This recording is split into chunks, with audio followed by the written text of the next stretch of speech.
ever about certainty. Carbon dioxide levels continue to rise, but global temperatures have plateaued in the past decade. A gap is widening between reality and the predictions of the Intergovernmental Panel on Climate Change. But we rarely hear much about that inconvenient truth. And the warmaholics, if I can call them that, the warmaholics, they say that carbon dioxide is driving the current warming. And I agree that we have elevated levels of carbon dioxide. I agree that carbon dioxide is a greenhouse gas, but I'm not sure of the extent to which the elevated levels of carbon dioxide are actually driving current warming. And certainly if we look at global temperatures over the last 10 years, they've stalled, but carbon dioxide levels have continued to increase. So we actually have a breakdown in that correlation. It's very inconvenient, isn't it? That you've got the forecast going there and the reality going there. Well, it's temperatures have plateaued. Global temperatures have plateaued. That's right. Yes. It is inconvenient. It is inconvenient. So what people sometimes do is they put the observational data aside, the satellite data, and they just show you the model data. They retreat to virtual science. Jennifer Marahasi is a trained biologist, paid by a right-wing think tank, the Institute of Public Affairs. The IPA has no policy on global warming, but that hasn't stopped her critics suggesting she is a political scientist and lobbyist. You know what the problem is with this whole thing? It's not that there's people who dispute the science, it's that industries use those people for their own ends, to give themselves another short-term profit, when we really need to start moving together to deal with a crisis that will affect every one of us unless we move in a timely manner. It's probably assumed that big business is funding your opinions. Is that the case? Certainly not. Business at the moment is really on the other side. They can see that there's a buck to make out of, potentially out of carbon trading, out of, being greener than thou. It is, though, important to recognise that money can corrupt. High atop King's Tableland in the Blue Mountains west of Sydney, the effects of an earlier, more dramatic era of climate change are obvious to the trained eye.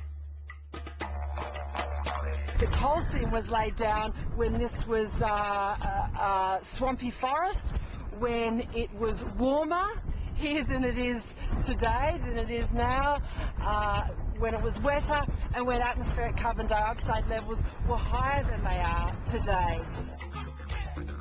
Amid the grandeur of natural architecture, the idea of a benign, pleasant climate falls away.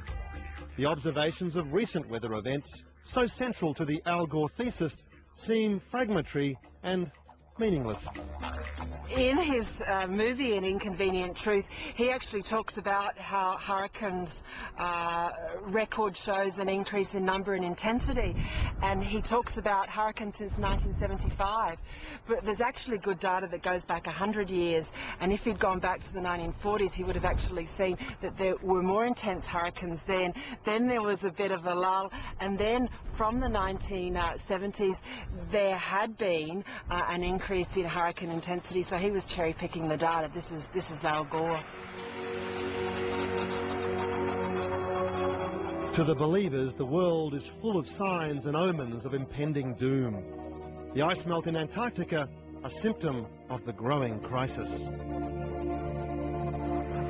All of a sudden, magically, these big icebergs floating off the South Island of New Zealand last year, and news crews went out with helicopters and people landed on them to have their picture taken. It might seem like fun, but it's not a really great thing to have icebergs floating by Dunedin, New Zealand. But the skeptics say steep variability has always been a feature of Earth's climate. And most of these rapid changes remain unexplained or fiercely debated. We know there's been a little ice age in the 17th century. We know that the Thames was frozen for more than 2 months, to the point where a whole lot of stuff went onto the top of the ice because nobody owned it. It was free, so merchants set up fairs there. There were tournaments held there, carriages went on. The Thames, has anyone ever seen the Thames frozen? But we know it was. There's a huge amount of record of that. And we know that in the Middle Ages, the monasteries in England were making their own wine, and they're making wine again in England now because it's another warm period. We know these things.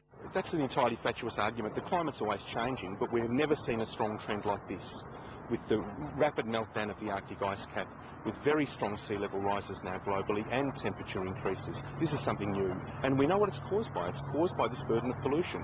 Now, the atmosphere is 500 times smaller than the ocean, and that's why it's so vulnerable to pollution. I've lived through 3 global air pollution crises. We had the acid rain problem, the hole in the ozone layer, and now the warming problem. It's that personal dimension to this debate that worries students of science. It hints at a tendency for us to believe the path of history leads inexorably and only to this moment. We always think that now is the most important time of all, and that's because we live in it. So if you go back through the last 2,500 years of human history, you'll find person after person saying humanity is faced with the gravest crisis of all time. And today it's climate change. A lot of people would like to save the earth. They'd like to save the environment. It's been said that environmentalism is the new religion for urban atheists. But if you really care about the environment, then do a science degree. You know, understand it. Be curious about it. Don't worry so much about the politics. But the believers say the time for debate and further learning is over. Remarkably, consensus is to be the only way forward for the planet. If you went to the doctor and he said there's a 99% chance you've got a malignant cancer, if you act on it today, your chances of recovery are reasonably good. If you delay to get more advice and leave it 3 months, you've got a much worse prognosis. What would you do? I'd get a second opinion. And would you wait for 3 months for the second opinion? No, I'd go right away. I wouldn't spend time arguing about, but you can always get another opinion. I'd definitely get another opinion. You'll eventually get to the guy who'll give you the 1% opinion. In the Little Ice Age, the Church decreed witchcraft to be the cause. Thousands of innocent women were burnt on bonfires. Have we come so far from such faith-based propositions when science is still divided into believers and deniers? Deniers I dislike strongly. It's a reference to the Holocaust, most immediately, and earlier than that, it's a reference to those who denied the existence of God.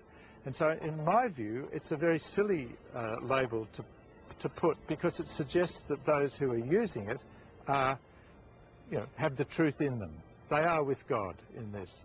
And I don't think the IPCC is God. But ladies and gentlemen, don't forget, it's on that spec that all our ancestors were born and lived and died. And it's on that spec that all our children are being born and growing up and making their lives and making their futures.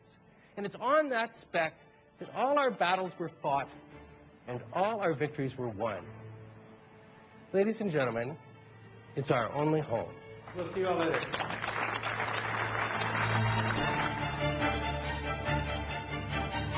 Adam Shan with our cover story. Makes you think, doesn't it? The producer was Nick Farrow.